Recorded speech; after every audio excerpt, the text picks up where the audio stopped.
is amazing. It's a good subject, isn't it? It's a good topic. And you want us all to come to your house and hang out and organize everything.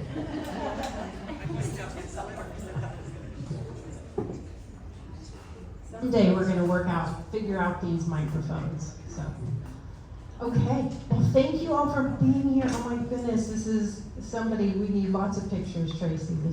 We'll get the back of your heads just in case you don't want to be on, a picture. So, just fluff that part right here that never quite gets brushed. I have that spot. So, my name is Julie Spalding, and I am the host and the moderator, founder, whatever you want to say, of Senior Truth Series. My day job is I sell real estate, and so I'm going to be also one of your panelists today, which normally I'm just kind of learning along with you, and I definitely learned from both of these panelists as well. Turn to your neighbor and say, you're going to learn something today. Glad you're here. Yeah, we are going to learn something.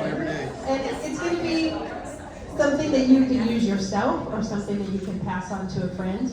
I work with my clientele, most of my niche is helping people like yourselves that are looking to either move into just a smaller home that has a different floor plan or to downsize into a senior community that works better for your lifestyle, and maybe you want to hang out and socialize. Maybe you want to go to a community where you don't hang out and socialize, you just do your own thing. That works out great too. That's going to be our topic next month, which is just kind of talking about senior communities and what you might want to need to know about those. I want to go ahead and start with introductions. I also want to, we are back, many of you are new today, but we are back in our little bit bigger room, but we have one more room. So the rest of the year we'll be in 2 rooms. So you won't have to like hug your neighbor and, make sure you're all so tight and close. Too close. Cheryl, scoot over. We were in a tiny, tiny room, and so anyway, we had some scheduling difficulties. Half my fault, half their fault, but we're all back on track. Okay. My technical advisor, which is my husband Jay, he's helping me. And also thank you to Tracy checking everybody in. Thank you, Tracy.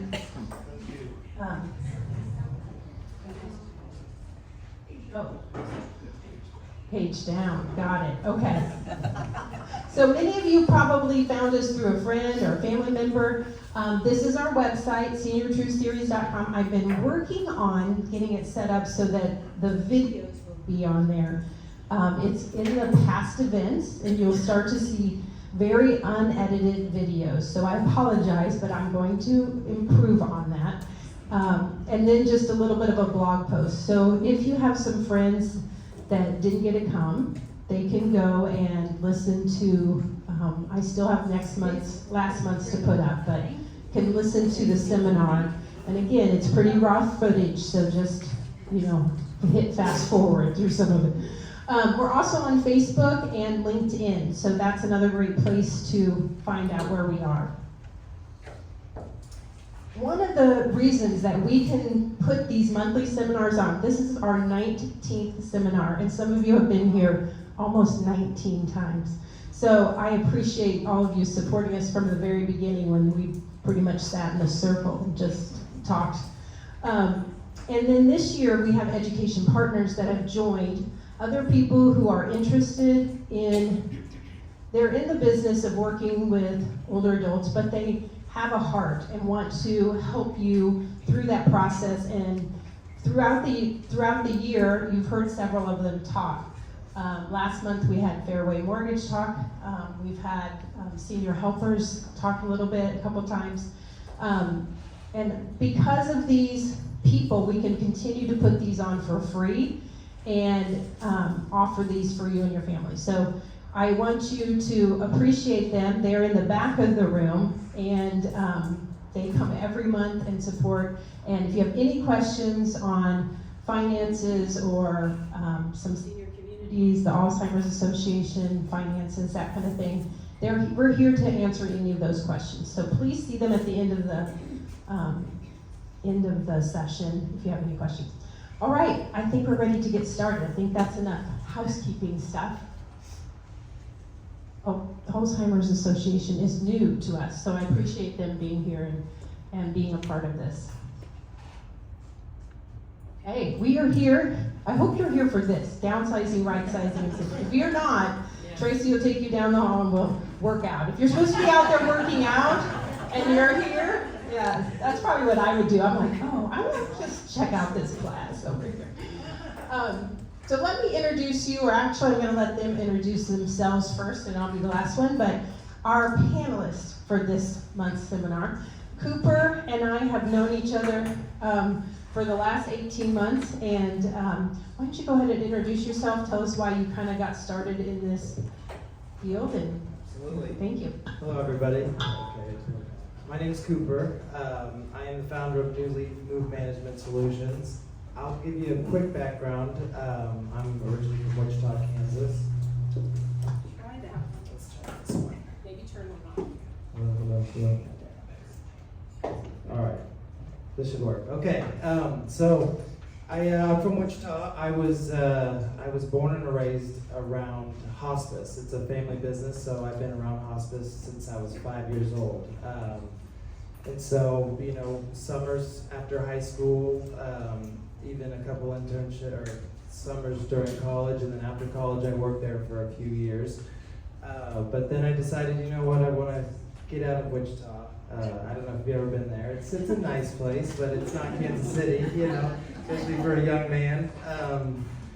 And so I moved here, and I wanted to stick in the senior space, so that's why I had the idea to start Senior Move Management. And if you don't know what Senior Move Management is, we're not a moving company, so that's the first thing. We do everything else. So we help with packing, unpacking, downsizing, new home setup, so we can hang pictures and mirrors and make sure your home looks like your last home if that's what you want. We bring materials if you need them, and then once we're done, we'll haul all those packing materials away. So that's kind of the basis of what we do. We also help with service provider coordination. So we will help you with suggestions as far as movers go, or realtors go, or anybody you might need to help prepare you for your next stage in life, whether you're staying at home or you're moving to a new place. So anyways, I appreciate you all for being here. There's a large crowd. It's exciting. So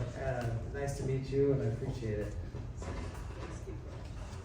Yeah, I'll let you use this one here just a second. So this is Maya, and we met more recently, but we just hit it off, and she has some great skills, and I think you're going to enjoy all the stuff that she has to say as well. Hello everyone, good morning. My name is Maya Detom. I'm the Maya Method. I'm a professional organizer, and I help you downsize, declutter, transition, and make your space your sanctuary, and help you go through whatever decision that you're wanting to make, if it's to clean up the space in your current situation, and then also maybe move forward from there. But I can help complete the process and get to the final outcome of what you want to do, if that's a project or the full home, whatever you need to work on. I come from the hospitality industry. I was behind a bar for 20 years, so I really enjoy people, and I've been working with seniors for about 15 years, and I really hope to bring joy and peace and transition into the next chapter as gracefully and happily as possible. That sounds good, right? Joy and peace, I like that. I'm going to take off my host hat and put on my real estate hat. So I've been selling real estate for 13 years here in the Kansas City area, 13 and a half years. And for the last few years, I've focused on working with older adults who are moving into, like I said, senior communities or downsizing. It can be any, I have some people that are downsizing and building a house, and sometimes we're going to talk about the terms, but one of the terms is rightsizing. And some of that's just moving into a house, still owning a house that fits your needs better than what you're currently living in. I have a new partner in crime in my real estate business. My husband's going to join me, I think. He just retired from T-Mobile from Sprint, been there 27 years, and so he's going to bring his knowledge over and manpower. I just kind of have him do different things, so it's been really nice. So. Video, audio, I don't know, it's great. So we're going to talk about this process. We're going to talk just a little bit about the terms really quick. I do apologize. For those of you who are here normally, you'll see my cover sheet. I didn't get it printed. I thought I printed it, but then when I got here, I didn't print it. So it doesn't have our names on it. Normally it has our names and a place for notes. So you have to turn a page over. Just really quickly, I just wanted, we have more papers than we normally have, but between the three of us, we have so many resources. So that last page is just 7 pages of things that we could possibly help you with to either, organize, downsize, where you can donate things. And if you don't have one of those sheets, Tracy's going to highlight your name, and we're going to make sure that we get you one. So, how many of you use QR codes? I was like, maybe I should have put a QR code up, but yeah, that's why I have paper. So you're going to keep paper. You're welcome. I'll put it up for those who want it. Anyway, I will make sure that you get it, and if you have some friends or somebody else that wants one, I'll make sure that you either get a paper copy or an email copy. Another source, the first one we're going to talk about is just kind of some, if you want to stay or you want to go, because part of downsizing, rightsizing, and simplifying is deciding if you actually want to move. Do you want to stay where you are? You can see some of the progression of the topics that we've had are ways that you can stay where you're at. Because most people, how many of you would prefer to stay where you're at, instead of moving into a community? Most people, that's their first choice. So a lot of our seminars are finding ways to make that happen for you. But that's not always gonna happen. Sometimes you do need to move. You need to move to another house that is right-sizing, and what we would say right-sizing is more moving from a 2-story home into a ranch home, or moving into maybe a condo or a townhome where you don't have to take care of the yard because it's too much, or maybe you don't want to take care of the exterior of the home. And so, both of these people here, my fellow panelists, can help with that process too. So it doesn't mean that you're moving into a senior community, or maybe it's just organizing. Sorry, I kind of jumped ahead. So they can help you with moving into something smaller. They also can help, especially Maya, if you're going to move into something or stay where you are, which is what we practice simplifying. So our process is backwards from the title. So we're going to talk about simplifying, then we're going to talk about right-sizing and downsizing. So anyway, that was a lot of talking. I bet they're wondering if they're going to get to talk at all.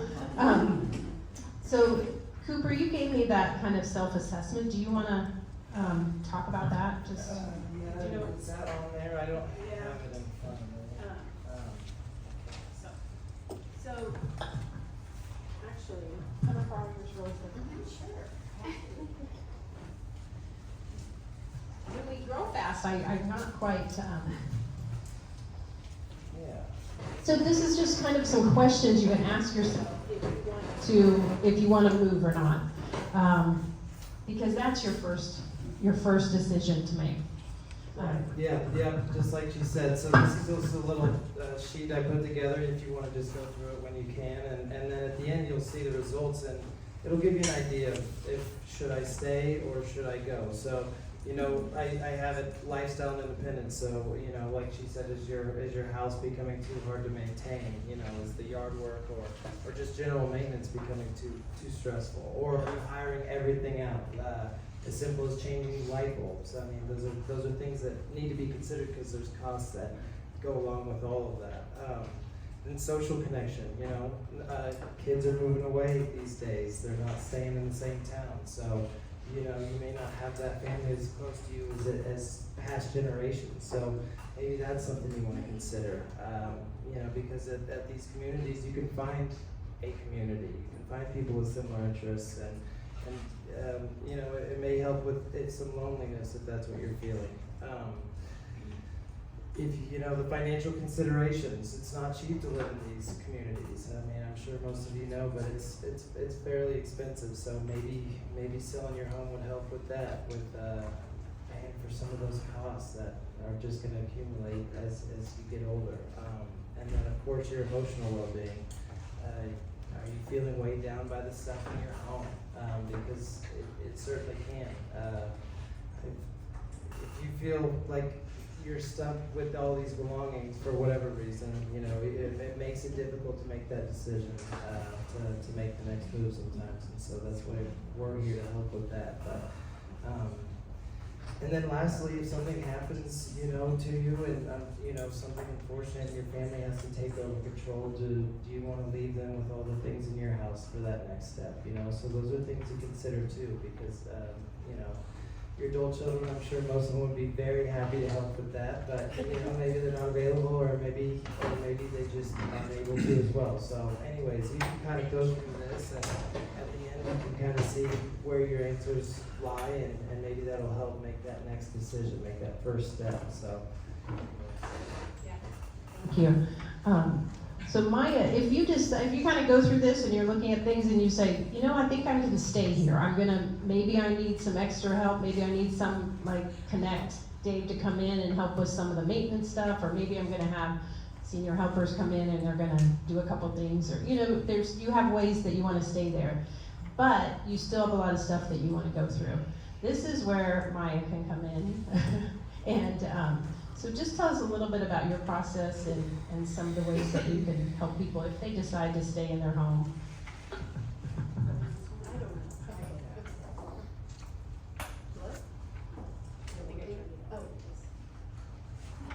Is it working? Nice.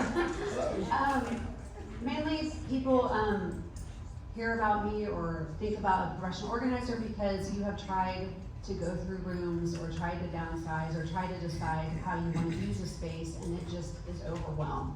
And that's where I can come in to help guide you and go through the process and see what we can do. And my main niches are closets, kitchens, and garages. And that's where we have the most problems. The process is to come in and just figure out how each person works, what they want out of it, how they want to flow.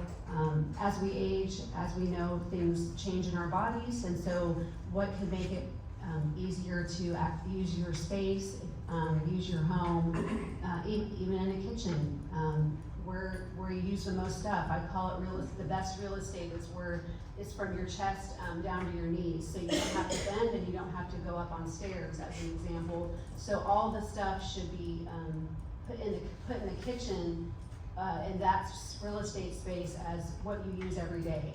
And then the stuff you don't use every day, we can put up high or low, but just certain things to think about so we don't have to bend over or go on steps. But the same way as you flow in your closet, we wear different things now. Maybe if you're retired, you're not, we don't need suits anymore, or just those kind of things, just to process how you can flow better and more naturally in your environment.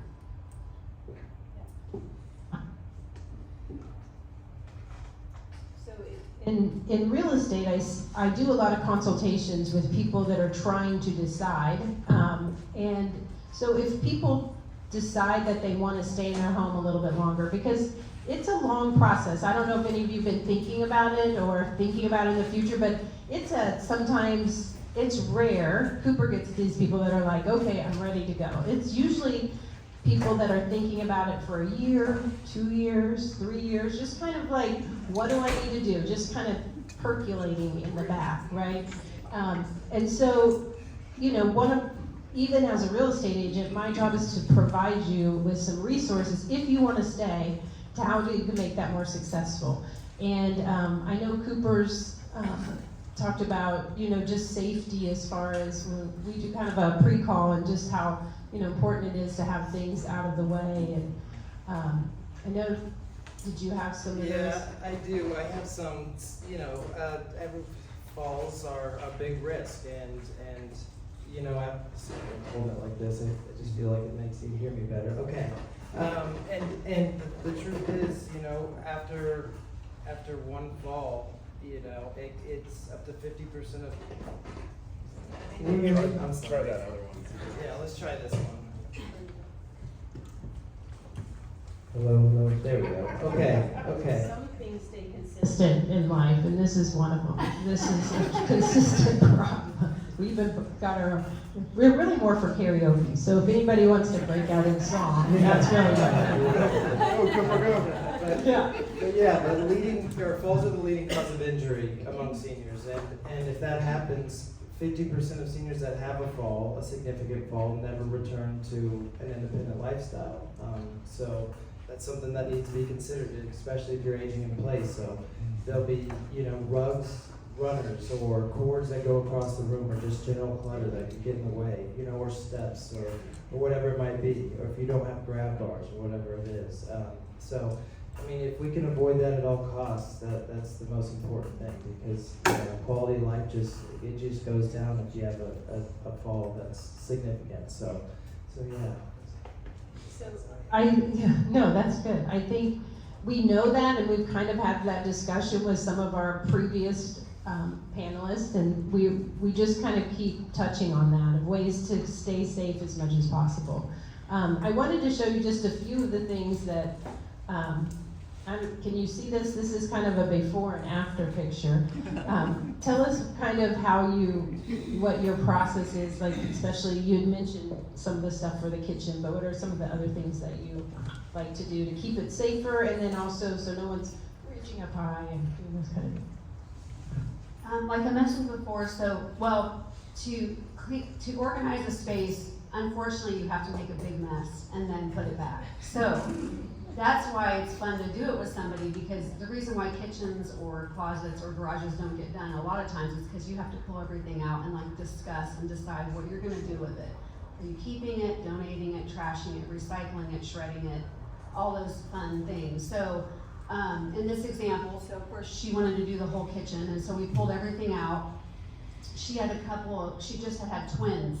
So in her thought process, she wanted to make it simplify how she was going to be able to get to all her supplies and work that way. So that's what we did. But we pulled everything out, then we discussed how to flow, and then go through everything and decide what she's not keeping, and then what she is keeping, and then put it back the way that it would work best for her scenario of waking up constantly, feeding the twins, doing all that stuff.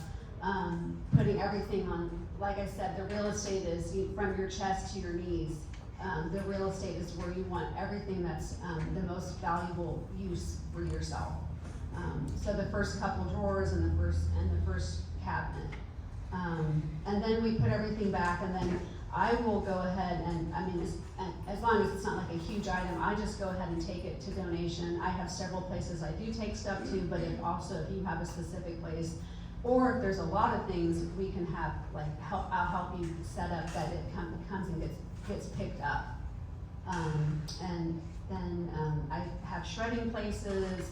We have a good list that we all work together to put together to help you, that you'll see. That's a closet. Before and after. Yeah, the bottom is the before. Yes, I switched. I do a lot of closets, and it's similar with the kitchen. You do have to bring everything out, and wow, is there a lot of stuff in little crevices that we probably haven't seen in a long time. And then that's the whole process again, is you have to take out everything and go through it and talk about it, and hopefully make it fun, running, like, I don't know, sampling things, seeing what you have, figuring out, like, wow, I have that, that's exciting, or wow, I have that, I need to let that go. So just to see if it's joyful for you still, if it still fits, or if you still want to use it. And then going in and then deciding what do you use the most? Let's put it closest and at level that you can grab it and handle it, instead of way up high, those kind of things. What do you think? There's a lot of people that feel stuck, I think, like even where to start. And I think you see this too, Cooper, even when people, they know they're moving somewhere, but they're not sure. What do you guys see as like the main reason, or what holds people back from kind of getting organized? Number one is just overwhelm. I saw a stat that said the average American has over 300,000 items in their home. I don't know how minuscule that goes. Maybe that's paper clips all the way to cars. So it's a lot. So that's and that's overwhelming. I just moved recently, and I don't have near as much stuff, and it was a bit overwhelming. So I get it. Another thing is just there's just sentimentality and the grief. You've been in this house for so long. You've maybe watched your kids grow up there. You filled it with all these treasures that just remind you of different things. And so that's always a tough hurdle to get over. And there's ways to kind of to help with that. We make memory books or take pictures of things or whatever it might be, just to help you hold on to those memories while downsizing at the same time. And the last thing I see from clients is just uncertainty, a big one. What's going to be the next step? Where am I going to go? How much is this going to cost? What if I regret it? All those things. And it's just lack of a clear plan. Just it can lead to avoidance to get started on that first step. So yeah, those kind of the things that I see as far as Yeah. What about you, Maya? Maya's kind of usually the first person in there to kind of, people are thinking about it and maybe they want to find out more. What do you see a lot of resistance, kind of? Yeah, that does happen a lot, and one of the things I wanted to add to Cooper is like the emotion is real, on all levels. And one thing that I do try to guide people with is to be there to support them physically and emotionally, and then also when you do get started, to let's start on projects that are not as emotional, like the memorabilia and all that. I try to work with people towards the end, and that way when you start with say a space that you don't use regularly, like in a basement as an example, even though that's a big project, at least there you would find out like, wow, I don't need half of this stuff as an example, and then you feel positive of like you've made some headway, like oh my gosh, I did this, we got this done, now I can keep moving forward. So and like just to say that the emotion is really real. The clients I work with, there's just emotion attached to everything, and so how do we go through that process with holding on to the memories in a positive way, and then letting go of the things that no longer serve us, and moving forward, if it's either to stay in that space or to move on. I think I see that a lot. It's a lot of emotion. I love your strategy of leaving the pictures and all that for last. Like, it's almost like you need to get a little momentum with things that you don't care too much about first. Like, don't go down to your picture boxes. That's what I have, just boxes of pictures, and start there. So do you start with closets, kitchens, or what's probably the least coat closets, maybe? Well, it's hopefully we just set up a plan to see like what would inspire the person I'm working with to move forward, like something that's really bothering you, but it's not the memorabilia. So that's where I really try to start, because then that way we're working on the project, and then there's gaining some momentum and some concept of like, okay, I can actually move forward. And the memorabilia thing is very real, and the hours do take. I just had a client recently that did end up calling me because she started with memorabilia, and she's like, I just opened a box and I spent 5 hours, and then I did nothing else. Like that kind of thing, it does happen because you go down the rabbit hole, I guess, or the memory hole, and it's so then you feel like you feel defeated, and then you don't want to move forward. So it really I really just try to find out where the issue lies at that moment of what is really causing you to actually call a professional organizer and go, I need help. Right. Yeah. Where's that pain point? So one of the things, she talked about memorabilia, and one of the things that I didn't know about, and it's in one of your resources, but you had shown or gave us this, is there is a place, the Johnson County Resource Library, and what is that they do there? I haven't actually used it, but it's called it's a memory lab, so it's really neat because it allows you to go, you make an appointment, it's free, and I think you can use it for about 2 hours at a time or 2.5 hours at a time, but you can go in and then transfer pictures, DVDs, or I'm sorry, VHS tapes, all those things, or film, and then turn it into digital. And I had a client use it and they really liked it, but I thought that was such a cool thing, because I have that asked all the time. We find like film or slides or anything, and then, you know, what do you do with that? Because there's so many, I mean, boxes and boxes full we tend to find, so yeah, that was the best resource I've heard about. And I know there's places you can ship things off to, you might know more. There's some online places. Off the top of my head, I can't remember right this minute, but there's quite a few resources online that you can just send your film and all your memories to, and they'll put it together in probably just in the cloud these days. But you can probably ask for a CD or a USB or whatever you might use at home. So yeah, those are really, really cool resources, and it can really help you downsize all those boxes of memories and stuff. So that's a good suggestion. One of the things while you're kind of going through your things is that decision fatigue. Do you see that quite a bit, Cooper, when you're kind of working with clients, or Maya? Yeah, absolutely. So when I'm working with a client, I try to keep our sessions no longer than 4 hours a day, because it does get fatiguing, like you said. Making all these decisions is not easy, and so we try to limit that, because if we're in there for 8 hours, that would make anybody exhausted. So, you know, we will go even 2 hours if that's what you want. So, you know, it's always up to the client, and it you know, it's always going to be up to you. We're very flexible. So if I can tell that it's starting to get, you know, a little tough, then we may just back off a little bit and then restart when you're ready again. So yeah, it's common, and it totally makes sense too. It's not an easy process. So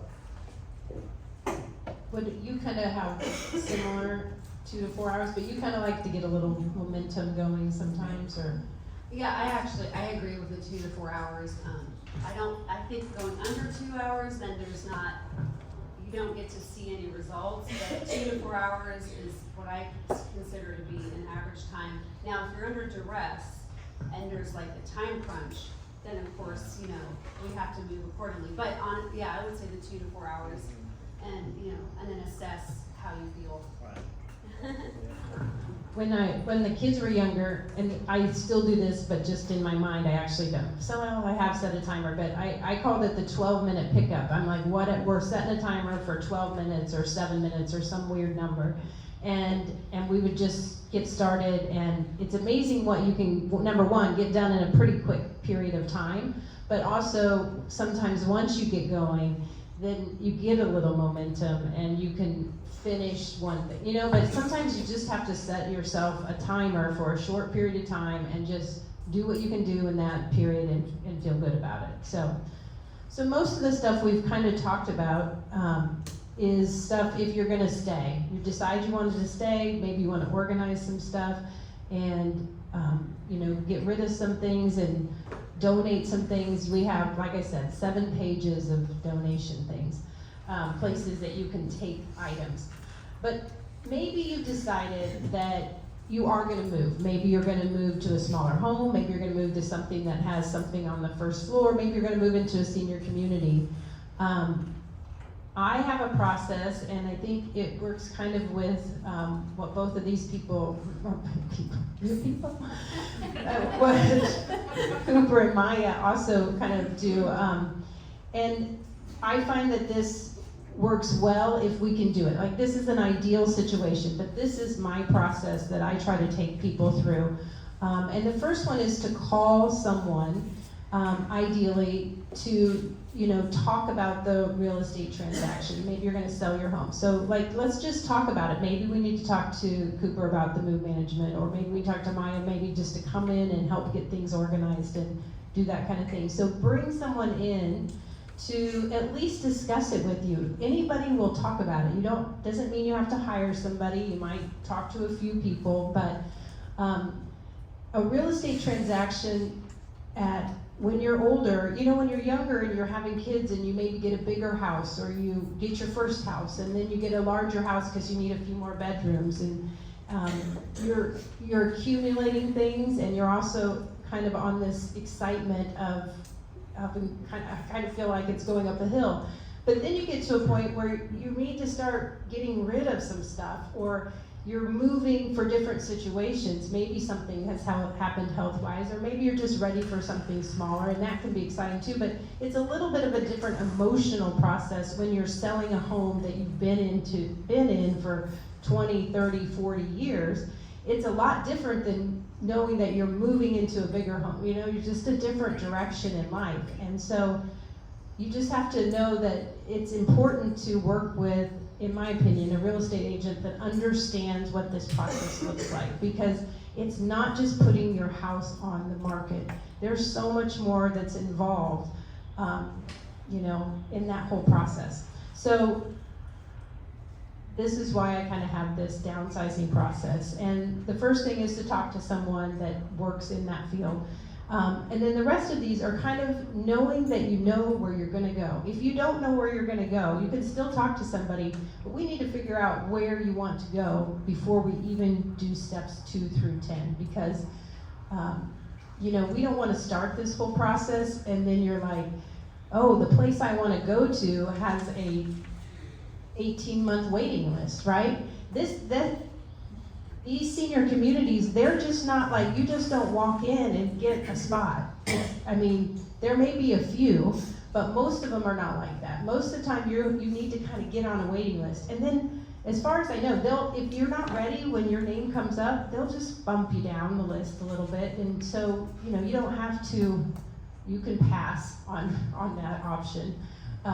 You work a lot with communities. And so you kind of notice that too, that they're not all senior communities. You don't just go in and, you know, get something next month, generally. Yeah, generally. And most people like to live, I think it's within 5 to 10 miles of where they live for this long. And so, and if that's the case, there's a ton of communities in this town, but you know, obviously if you want to stay close to where you were, that kind of narrows it down. So, you know, if they're popular communities, I would suggest looking into it maybe a year or two before you think you want to move, because of that reason exactly.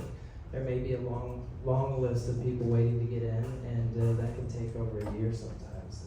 So even longer than that. So it's best to get started early, and that's what we always say. It's just, you know, I usually come in around 8 weeks before, but sometimes before that. But the planning should start months before. I mean, you know, so then you're not so overwhelmed, and you can take your time and get through this process. So yeah, it's always best to just keep that in mind. Maybe go and look at some, and there's some good resources for that too. I'm not sure if you had any on this panel before, but like senior living locators, pretty much. That's such a good setup. That's our topic next month, our senior communities and how to find those, and the inside scoop is what it says. So, and just quickly, they're great resources, and they don't cost you anything. So the way they get paid is the community pays them generally, and so that's a great resource, and they are very knowledgeable. And I would use a local one if I were you. There's some national ones, and they're probably just fine, but if you use someone with boots on the ground here, they'll know more about each place, and they can listen to your needs and wants and match you with a better community that fits your needs. So, I just wanted to add one thing to what Cooper said about planning ahead. If you really can't, I really strongly recommend at least giving yourself a year to go through your home. Because if not, it's just a lot of duress. It's already overwhelming, it's overstimulating, it's already emotional. So the more time you can give yourself to, like, because you have to go through every room. So, you know, every room, there's a lot of space. Anyway, I just wanted to add that if in an ideal situation, if you can give yourself a year, even with a professional organizer, it will make your life a lot better. And then even in that process, you could determine, oh, I could stay here, or I do want to leave. But it's still wise to go through the home anyway, even staying or leaving. yeah, very good point. And again, this is an ideal situation, right? You might not have a year to go through your things. Or you might not want to stretch it out that long. You might just want to hit it hard and do it in a few months. But so in this kind of process here, once you kind of talk to somebody, you know where you're going to go. One of the things I think is important is to select the items that you really want to keep. Even maybe you don't have time to go through everything, but I think it's important to just even put little stickies or do things that you really want to keep. And I want to just go on here just a second. But then you can draw up a floor plan. I know Cooper probably has ways to do that, like where you're going to go. What things do you want to keep? Yeah. Absolutely. So we do. Oh goodness. we do help with floor planning too. So if you are downsizing, and we have options that are digital, but this one's always fun. People generally like to mess around with this, but we can get the floor plan of where you're going, and it's just kind of magnets on a board, and then we can kind of see what you have and what will fit. So, sorry, get it more in the middle. But yeah, this is called a board. It's a neat resource, and you can kind of just build your new setup. And so, you know, if you could bring certain furniture or whatever it is, couches, tables, or anything. And so it kind of helps with that downsizing decision-making process. So yeah.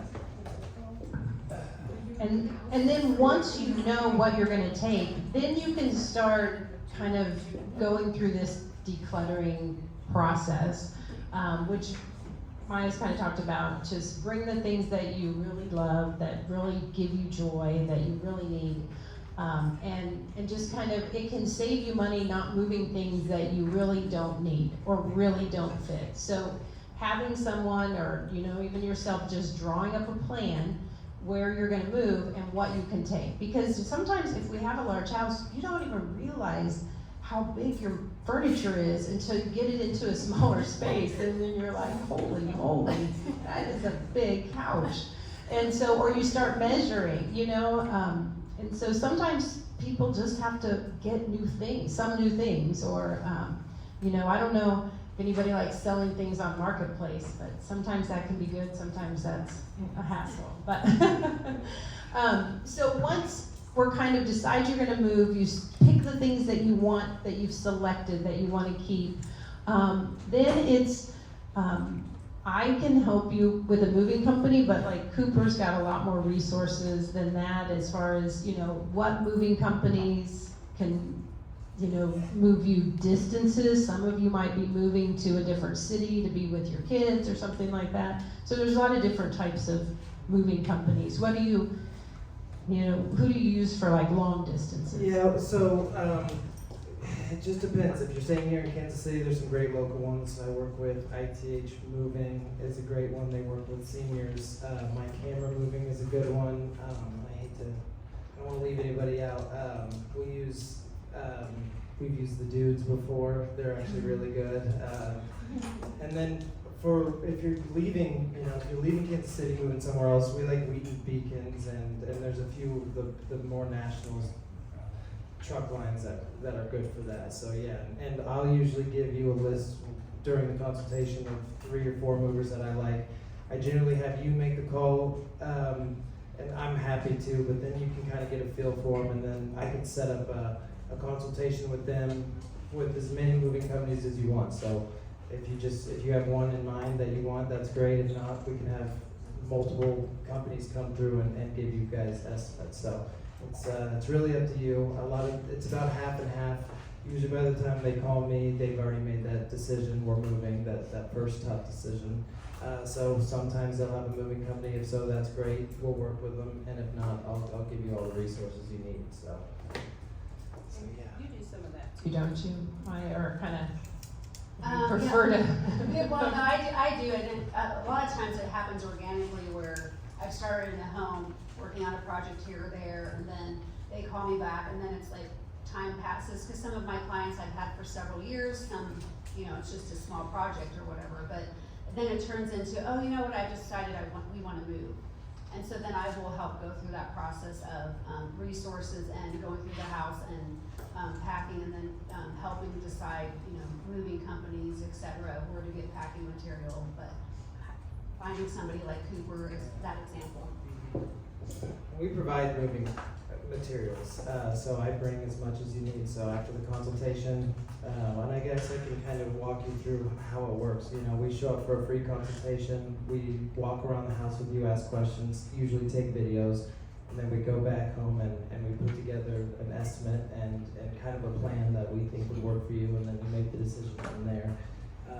Usually have a binder with resources, something like this, and it's just like it tells you about New Leaf and what to expect, and a price list, and moving and downsizing tips, so everything you may need to kind of help you get prepared for that next step. But it's generally, on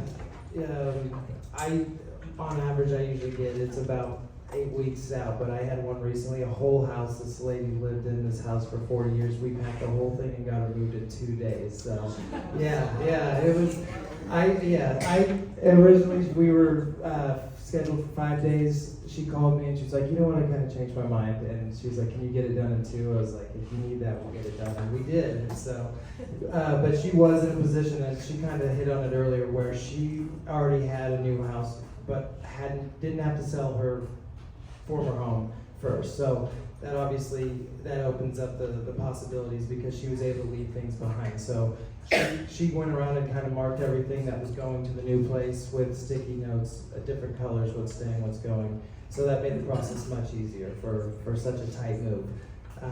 And so, you know, it can happen. I wouldn't suggest it that way, but she didn't even have her house listed yet. So she had that to fall back on to kind of hold that stuff, and she was deciding whether to do an estate sale or however she's gonna get rid of this stuff that she left behind. So, and that kind of leads me to this number 5 step, which might look out of order to you, because it says complete the unpacking process, and unpack the boxes, hang decor, make it feel complete. So I believe the ideal situation is that you can move out of your house that you're in, move into where you're going, whether that's another house or a senior community, get that settled, and then we will worry about your house. Not that we've maybe been talking about it, you might know the price, that kind of stuff, but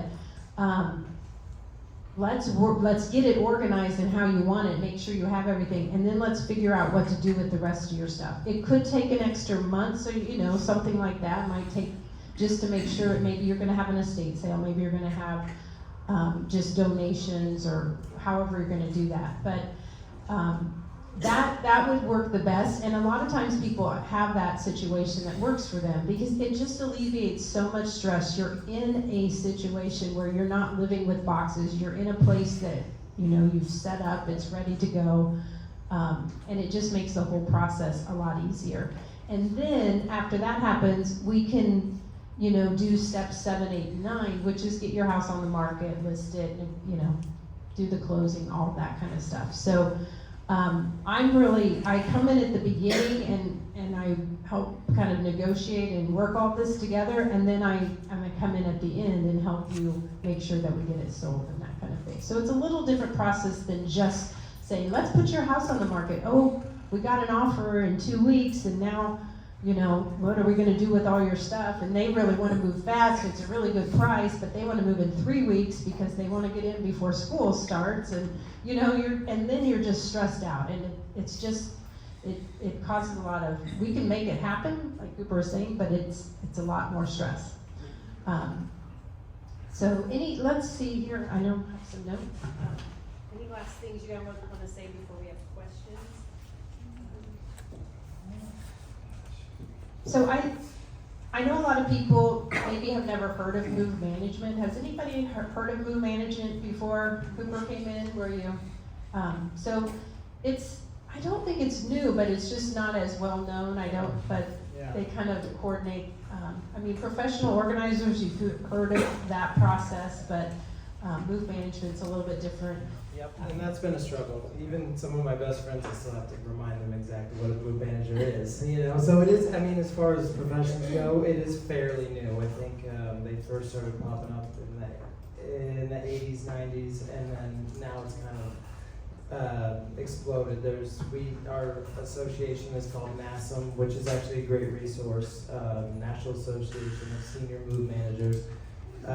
So, you know, they have tons of resources you can look at. So, and I guess let me just say, if you, Tell them that again. Slow down. What was I'm it? sorry. Yeah, it's called NASM, National Association of Senior Move Managers. So if you are moving out of state and you want a move manager to help with all the logistics and the packing, you can look where you're going and it'll show you a map if there's local companies near you for the unpacking part. So it's a good resource if you're leaving town. There's over 1,000 companies, I believe, that's in NASM, so it's growing and it's growing quite quickly. So yeah, I would be a good suggestion for, and even they give, I don't know how many resources they would give for local, but yeah, definitely if you're moving out of state and you'd like some help on the back end, that's a great place to start. And I can also help with that too, or any senior move manager can help with finding different resources for you on the other side. So Or the real estate agent. yeah.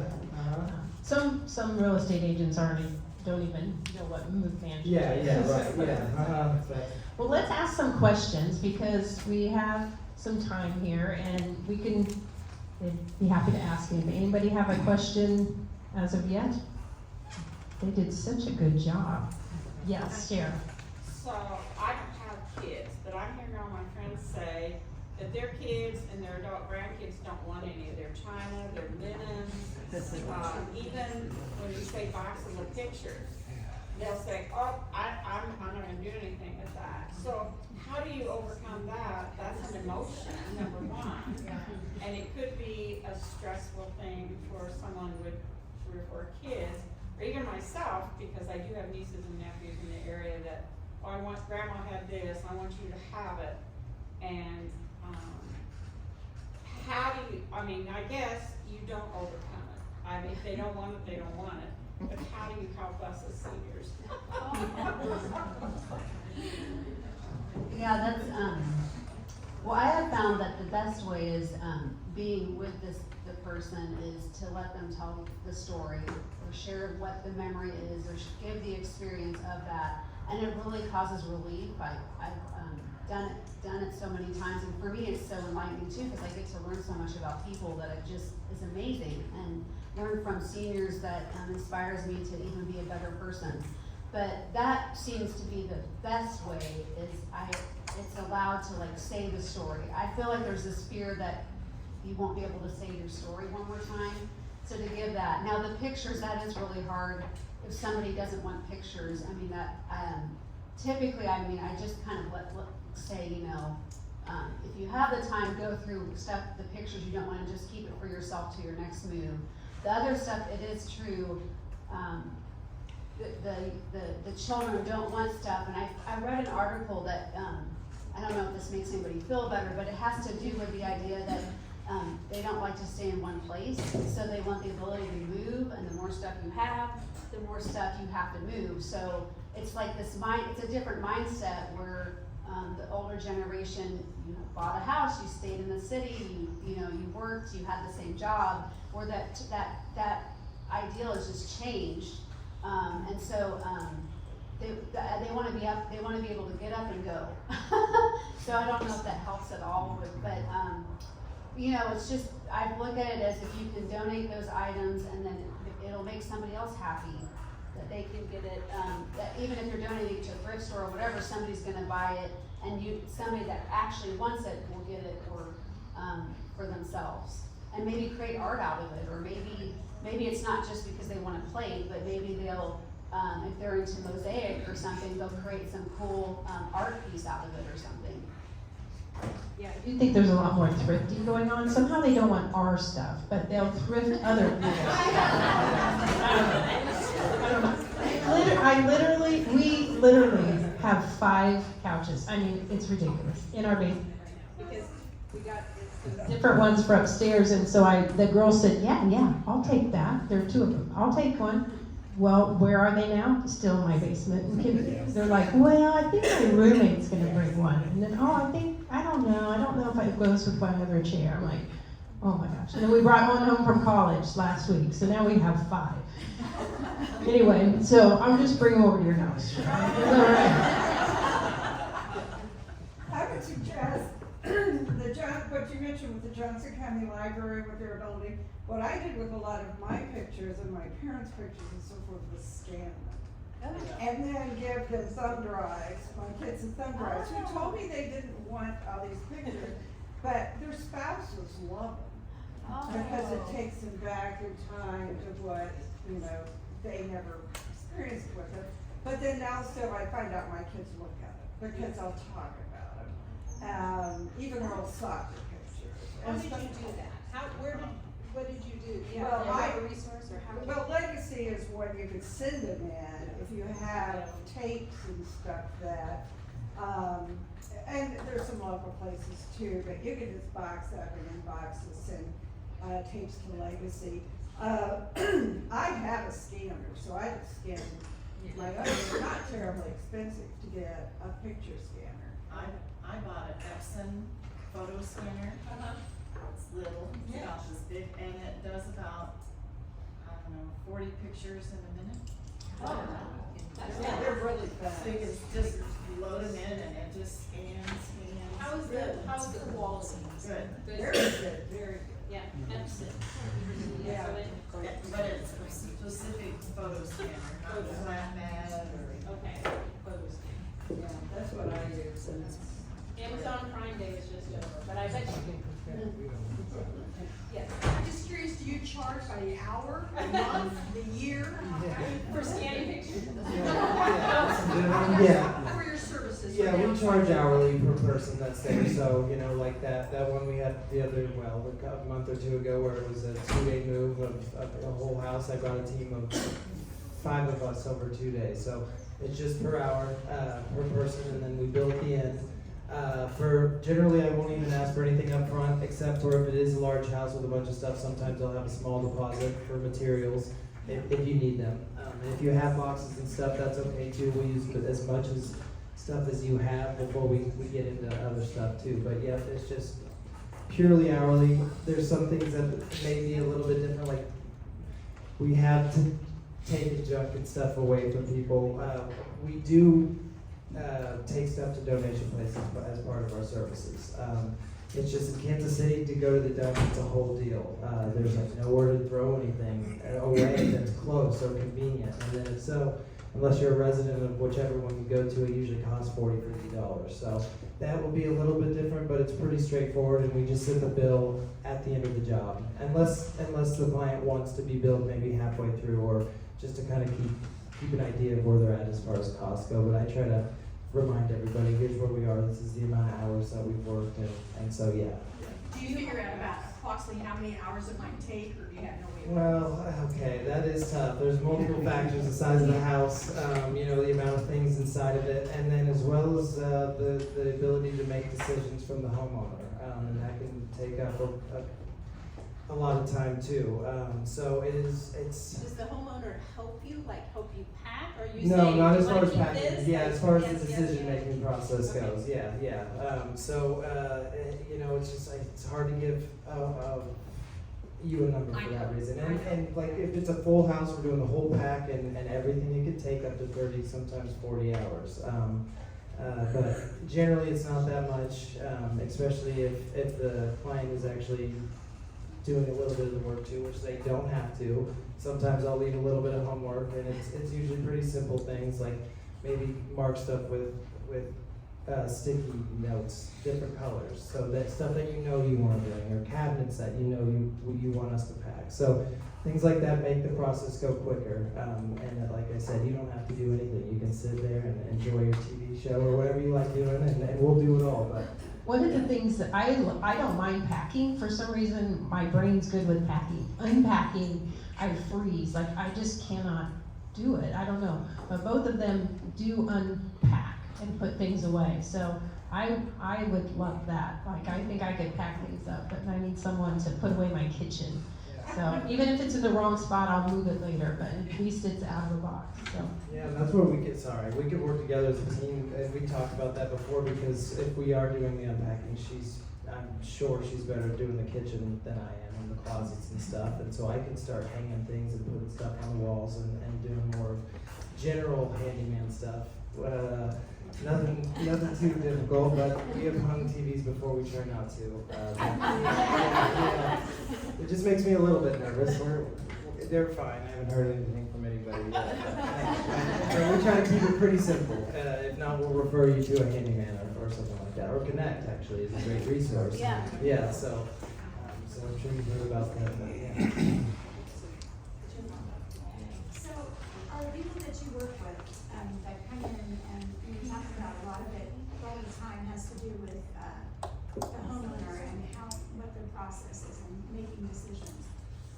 Are the people pretty good about keeping them on task? Because sometimes, people wanna say, oh, I wanna keep this because, and they start going into the story. Do they stop them and say, no, just keep, donate, or, I don't need to hear the story, I just need to know. Right, that brings a good point up, actually. Two things. One, I sometimes have to remind clients that you are paying per hour, and so, it's like I do love hearing these stories, and usually I can work at the same time, so it doesn't normally get in the way of it, but sometimes it does slow things down, and so I just try to be good. I just need to know yes or no. Right, exactly, yeah. And then you mentioned storage, and I did want to say that, like, I guess touching on adult children may not want your things, and so a lot of people think they will put stuff into storage and figure it out later. That's okay if you want to do that. We've helped people with that, find them and then load it up and stuff, but what generally happens is it'll all just sit in there and you'll pay monthly for, until, years. And then guess what? Your kids are going to deal with it probably. So it's just putting up a problem, and either way is fine, but I would try to suggest downsizing enough to where you don't need to rent a storage unit, but. So one of The things that's helpful with this process, where you move first, is that you've moved into your new space. You have the things that you love that fit into that space, and then you can come back and handle what's left. And there's a little bit of detachment then from what's left, because you know that it's not gonna fit. You know that it's not maybe something that you love that you took with you, or you might find that you took something and then you're like, one, it doesn't fit, or you decide like, I really don't love that as much as I thought, or that mirror, I'm okay now putting it in our estate sale or something like that. So that is also one of the reasons for the process to move first, get settled, put your things in there, is that there's a bit of detachment from that, because I think you see that a lot, my work. There's a lot of stories, like you said earlier, to tell. I handle it the same way as Cooper, is that I listen to stories and work at the same time. I do charge by the hour as well. And, but I don't want to push people away, because I will say that part of the relief for somebody to move forward is to tell the story. But it is true, you do have to let them know, hey, we're working. But compassion and consideration and motivation is like my key goals to help somebody move forward.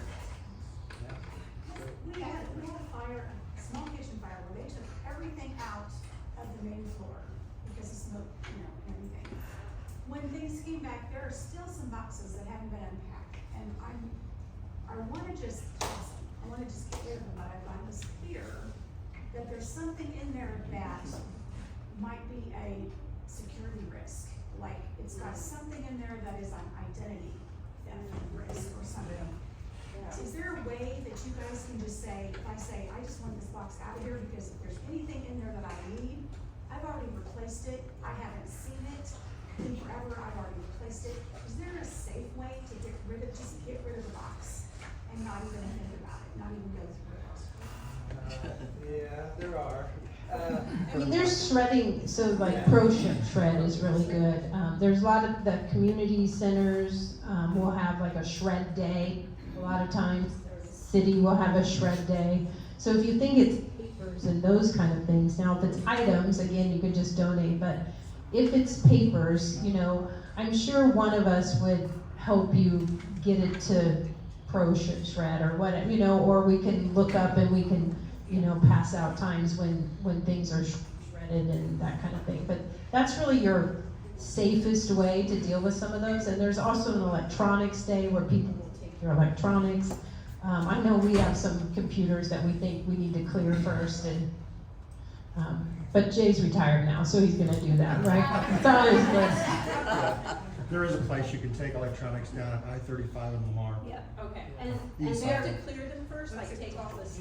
They charge you for hard drives, Data. to clear the hard drives, but anything, they have different prices, but it depends on who you run into down there. Oh, okay. And and there's a place in Kansas City, Missouri that you can drop off stuff to. and it's like the company is shredding and electronics. Yes. So both in Missouri and the Pro Shred's on the Kansas side, so if you're a Johnson County resident, it's less expensive. There's a place in Missouri I really like too. Oh, I have, I think it's on that list. it's on that list, but they do Yeah. shredding and electronics. And yeah, they'll wipe the hard drive if you haven't taken it out. Now, sometimes your computer person has taken the hard drive out for you, and if you wanna get rid of it, just smash it with a hammer. I've done that many times, so, and then you can take it to the electronics center and then they don't charge you. Pat, did you have a question? Yeah. No, just, a friend had told me about a nonprofit, those of you that are crafters, there's a group called Scraps KC. Oh, yeah. Yeah, it's on the And list. teachers love it, and it's a great place for them to be able to get supplies for students that otherwise may not have. Is that? Is that down in the West Bottoms or Crossroads? No, it's down Did at, they- 31st Street. Yeah. 31st? Roanoke Road, yeah. It's amazing. I mean, you can get, they have a bin, I bet they have 3 million, paper clips. I Yeah. walked in there, there's like a massive bin and it's like filled to the brim of paper clips. It was just like, whoa, but anything, paper, any supplies, but all, like you said, crafting supplies. And I did a lady's house and I filled my car to the brim twice and took just crafting supplies, paint, all that stuff. I cleaned out a house once, or we moved her and then we had thousands of books. And I just put that on Marketplace. We didn't sell them. We tried to sell a few. It wasn't worth the hassle. People came in droves, filled their car with books. Like as much, it was like a lowrider. Like they couldn't even fit more boxes of books in there. So people will take books and sell them. But so, if you give away stuff, people will come and get it a lot of times. That's true. Sorry, Jane. KC Pet Project takes empty pill bottles. They can fill the they take them because, they can fill the medications for the animals that need it or, but there's a lot of, not even pet projects, because that's nice because you can't recycle your pill bottles. The orange bottles are non-recyclable, so it's nice to be able to recycle to somebody that can use it. But like my vet will take the, medication bottles too, because she can fill the prescriptions for the animals illegally. Oh, Go ahead. yeah, well, I was gonna say there's two places, I was gonna email you and let you know. One of them's accessibility medical, and they take medical things, like walkers and stuff like that. And then, another They do place. it for donations, right? Yeah, for donation. Okay. They don't take certain things, but they'll take, hard goods. The other thing is Flourish Furniture. Flourish, they outfit people, coming out of homelessness or Safe Home or Rose Brooks with entire households of furniture and household goods. And so they take everything, and they have volunteers to pick up, but, we just, had a 2-bedroom apartment, donated to them. They come out and move it all, and what Flourish won't take, they'll take to Habitat, and if they don't take it, they'll take it to the dump. And you have to pay them, but they deal with it all. So, There's also a group called PCs for People, mhm. that will take PCs for people, that will take computers, wipe them, and they sell them or give them to people who can't afford computers. Yeah. So it's very good. PC for people. Yeah. Okay. Yes, Bev. I don't know if we touched on this, if we decide to have a sale, a moving sale or an estate sale, how do you find a reputable company? I interviewed and talked to a couple on the phone, and they want you totally gone while they're setting up and during the sale.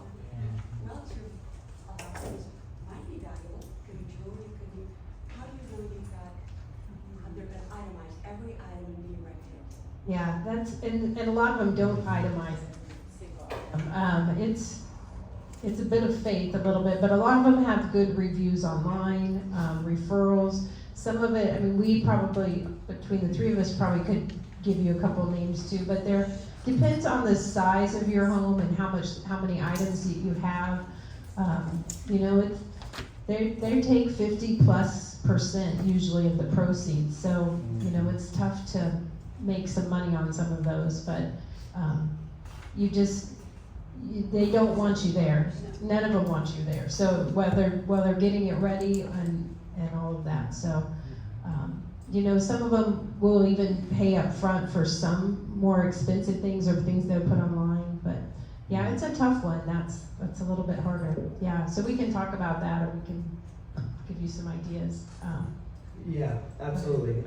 And so estate sales are always a good idea. There are companies that if you don't want to do the whole process of selling each individual item through an estate sale and you just want to just get rid of stuff, there are some people that will come in and just give you one bulk price and buy everything that you have left in your house, and then they take it all away to a warehouse and get rid of it or sell it however else. But so if you're really done with all that stuff, that's another way to do it that makes it just a little easier, but it just depends what you're looking for. So Yeah, I have somebody like that too, probably the same person. There's not too many of them in town, so. But it's great, because you're just like, he'll come in, just write you a check, and then he deals with it, whether it's donating or selling later or whatever.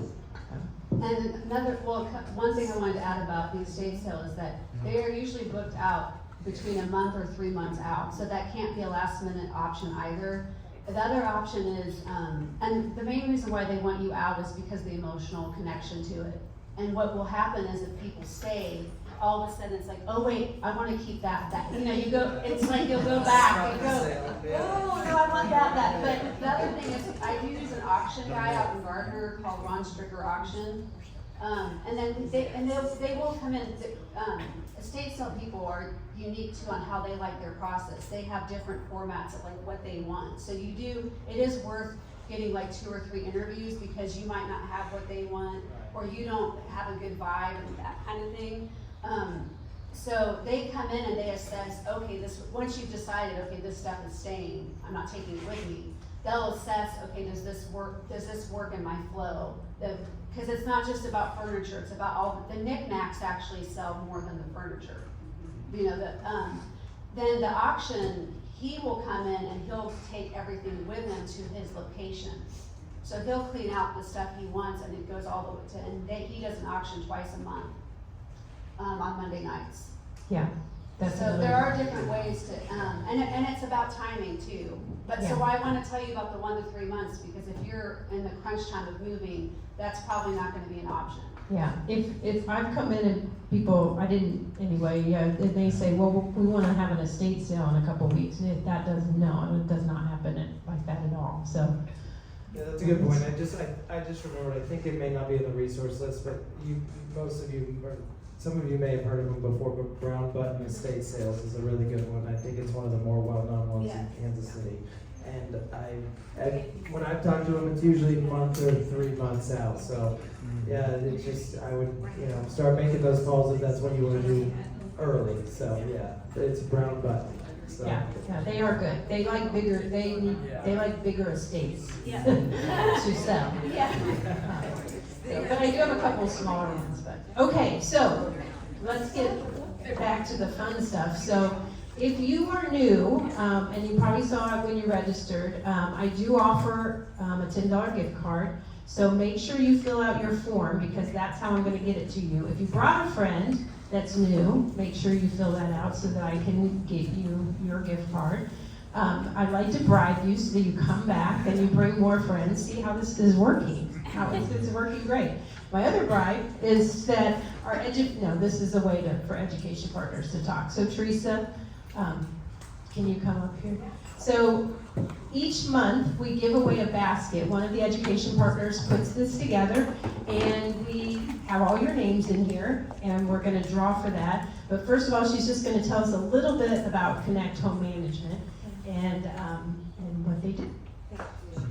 Hi, how are ya? So my name's Teresa Hilker, and I'm with Connect Home Management, which is a handyman services for seniors. And we have some flyers back there and kind of give you a brief description of some of the things that we can handle. It's just your general handyman services. There's also a level for like a little bit more skill. They can do indoor, outdoor, all kinds of different things. We also hire recent retirees for our handyman. Sorry, I'm getting over a cold. Anyway, so the pricing is on the flyer in the back there, and the contact information, and so it's a free consultation, like these guys have mentioned with their services too. So we'd be happy to send somebody out, go over all of the things that you'd like to have done. You don't have to do it now or ever or at any particular point. You could call, but we would have everything kind of listed out, priced out for you based on how long it would take and so forth. So, yeah.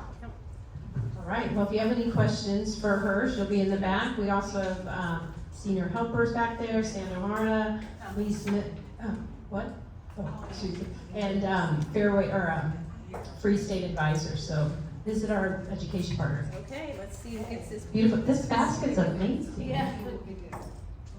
Diane Schmidt. Right here. All right. I hope you like one. Awesome, congratulations. Okay, let me just do a couple housekeeping things.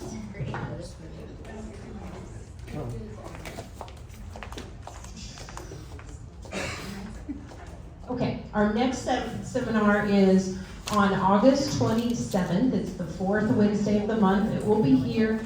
It's about senior communities. We will have a couple representatives from some of the communities, as well as someone who helps with placement in communities, so we will talk about that. And then I do have an extra one. I don't want to use the matter here, but I'm going to do a separate one at the Lenexa Community Center, which is in 2026. That's where all of our seminars will be held. They have a little bit more space and services and things like that. So, but we're going to test it out on September 9th. It's a Tuesday. Mindful living, staying sharp and strong at any age, and I can send you more information, but we will still have a September seminar here, and that one is going to be a good one too. It's going to talk about the Medicare changes in 2026. Where is So that located? this is Santa Fe and Flum, so it's basically right by the railroad tracks. They tore down the old building, built a new one. You know where, I don't know, right there where the railroad tracks go through town. I keep wanting to think that there's a bar there that I remember. Jerry's Bake Shop. Jerry's Bake Shop. There's ice cream parlor too. There's an ice cream parlor? Yeah. Ice and They have coffee. a spinning festival there, so, but it's very nice community, it's great, they've redone everything, they have pickleball courts and stuff now, they have tons of activities. I might send something out, I just don't wanna muddy the waters, because we also have another one coming up at the end of September, which I think you will really enjoy, which is about Medicare changes. Sorry, not Medicaid. So, all right, thank you so much for coming.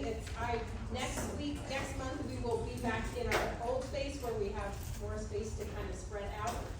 If you do get paperwork and you need something, just let Tracy or I know, and I will make sure to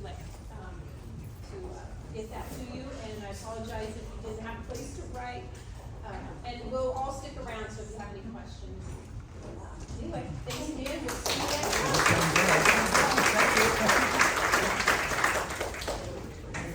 Hey Jay, thanks.